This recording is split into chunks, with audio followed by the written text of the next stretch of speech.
Grandpa talks about it being, it was a birthday party for him because his birthday was the 10th of July.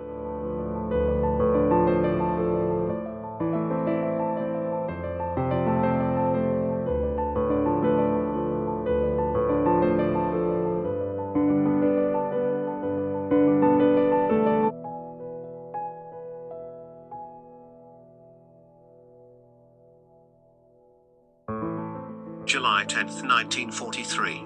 The Allies need to advance into Europe.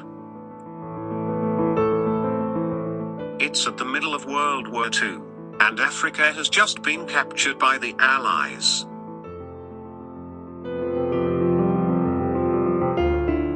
General Patton of the United States and General Montgomery of Great Britain have decided to invade an Italian region known as Sicily. By conquering Sicily, Allies will gain control of the Mediterranean Sea and have a port for bomber planes and ships to go farther into Europe.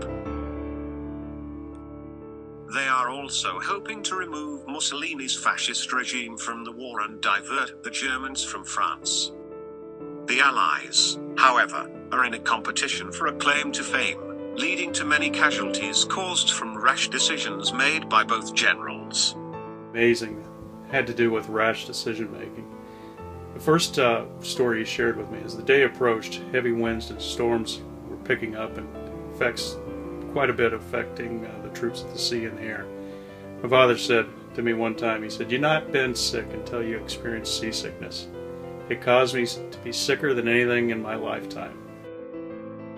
It's had a tremendous impact on the performance of the soldiers as they became sluggish and weary throughout the battle. This race to fame forced the generals to pursue the operation without delay.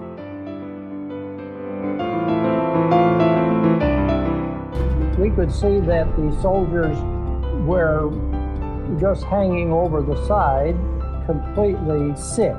It was a major storm and it had a major effect on the invasion of Sicily. As if this was not enough, the next mistake due to these rash decisions caused 318 American deaths.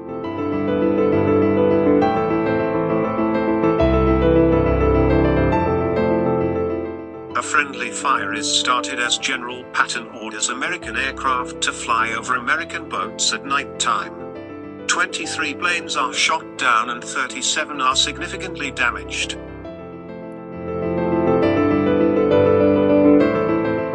C-47, shrouded in night, looks very much like a Ju-88. And so I can understand why they would start firing. At that point, it's like an avalanche. Once one ship starts to fire, then another ship says, well, they must be firing at something, we'll fire too. I guess when I first noticed them, they were pretty low. We thought they were German bombers, yeah. Because bombers, they're bombing us at that time and strafing us at the time on the... That was very traumatic because we shot the Americans. That bothered me all my life, that I shot down Americans. Father shared another story with me in which, as they were rushing to get on board ship, they pushed a man onto the deck of the boat. And as he was pushed, a smoke canister dropped onto the floor. Now what happens is when that smoke canister released, that smoke would go into the air and make him a sitting target for any German boats.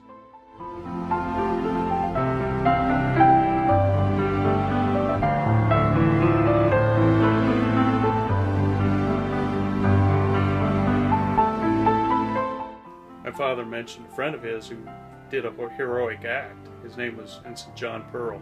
He jumped on top of that canister to extinguish it, saving the lives of his crew members, but took his own, unfortunately.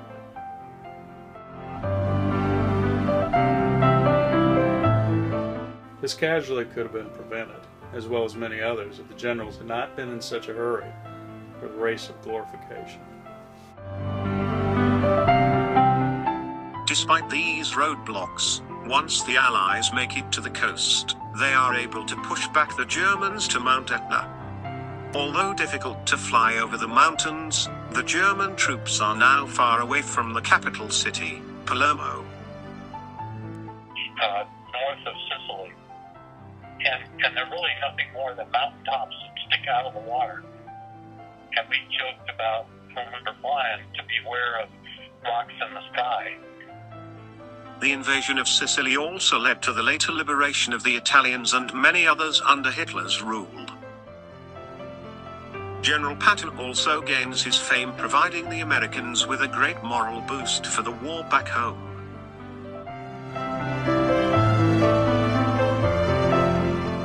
The story of this invasion must never be forgotten, as it provides lessons on risk-taking and personal values for the future, a greater appreciation for American veterans, and an overall sense of pride for the great nation many people call home.